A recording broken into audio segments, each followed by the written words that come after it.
El verano pasado, en tiempo de los mundiales de fútbol, leímos en algún periódico que el fútbol es el opio del pueblo. Es una transformación de la conocida frase de Karl Marx: la religión es el opio del pueblo. Nos suena a que se critica el fútbol como se critica también la religión. O quizá no. El opio es un veneno, pero también convenientemente administrado es una medicina. ¿Qué quería decir Marx exactamente? Pues nos lo va a despejar la profesora de filosofía Maite Larrauri, a la que damos la bienvenida. ¿Qué tal, Maite? Muy bien, Marta. Pues Siempre vamos, muy contenta de estar aquí. Contenta, pues ayúdanos. ¿Qué es lo que significa esta frase? ¿De dónde viene esta frase que se ha utilizado tantas veces? Esta frase, esta frase la escribió Marx en un libro que se llama La contribución a la crítica de la filosofía del derecho de Hegel. Y la frase, es interesante saber que tiene una coletilla, por así decirlo. La religión es el opio del pueblo, es el espíritu de una sociedad sin espíritu. Y es interesante la coletilla porque nos da la clave para entender la primera parte. Claro. Porque la primera parte es lo que tú decías, ¿no? Efectivamente, opio hace alusión a algo que tiene una serie de efectos analgésicos, ¿no? Es decir, que te puede hacer dormir y te puede hacer también soñar, porque el opio, digamos, que tendría esos dos efectos posibles, ¿no? Entonces, cuando se dice que la religión es el opio del pueblo, se está diciendo que la religión aleja de la realidad porque te hace dormir y soñar es no estar con los pies en el suelo. Como un tipo de anestesia, quizá también. Como un tipo de anestesia, efectivamente, porque es así como se puede utilizar. Y la transformación, tú decías, el fútbol es el opio, ¿no? También. Y se ha utilizado en otros contextos. Por ejemplo, la misma frase se ha dicho, una conocida frase feminista dice: el amor es el opio de las mujeres.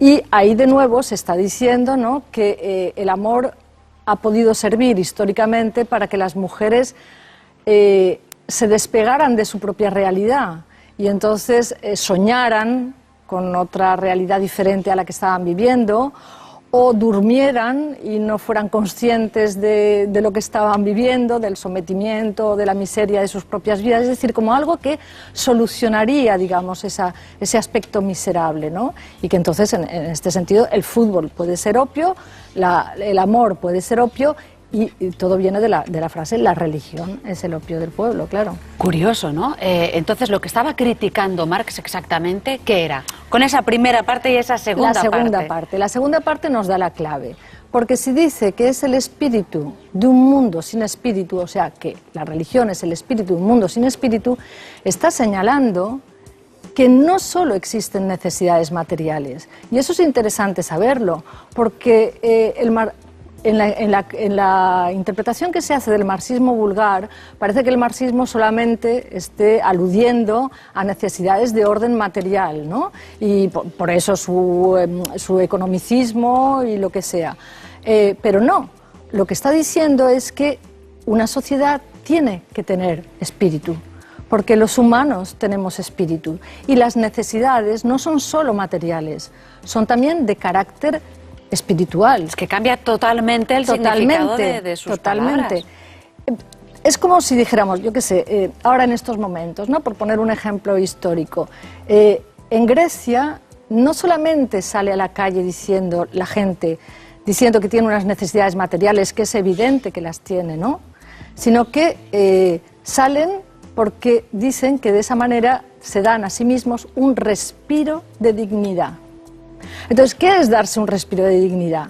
Es saber que efectivamente la gente, todos, no necesitamos solamente comer y dormir, sino que además necesitamos tener una idea de nosotros mismos, de dignidad, que nos hace vivir, que nos hace entusiasmarnos, que nos hace emocionarnos. Y esa es una parte, digamos, de nuestra existencia.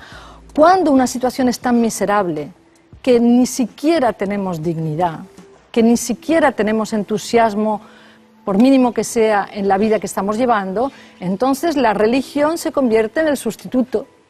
Es el opio del pueblo para una situación en la que no existe el espíritu, no existe la dignidad. ¿Y la religión es una necesidad, entonces? Si no es una necesidad, viene a cumplir un papel en ese punto. Pero claro, la crítica de Marx es evidente que a lo que está señalando es a que las situaciones sean de tal manera que la gente luche por la dignidad y al mismo tiempo se entusiasme por luchar por la dignidad y de esa forma aporte espíritu a su situación miserable.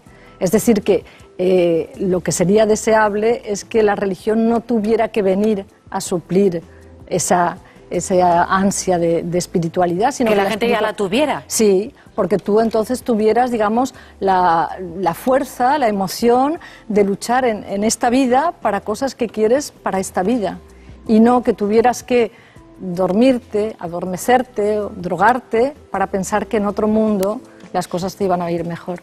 Maite, ¿qué vigencia tiene hoy en día esta frase? No sé si formularlo como pregunta o directamente como afirmación.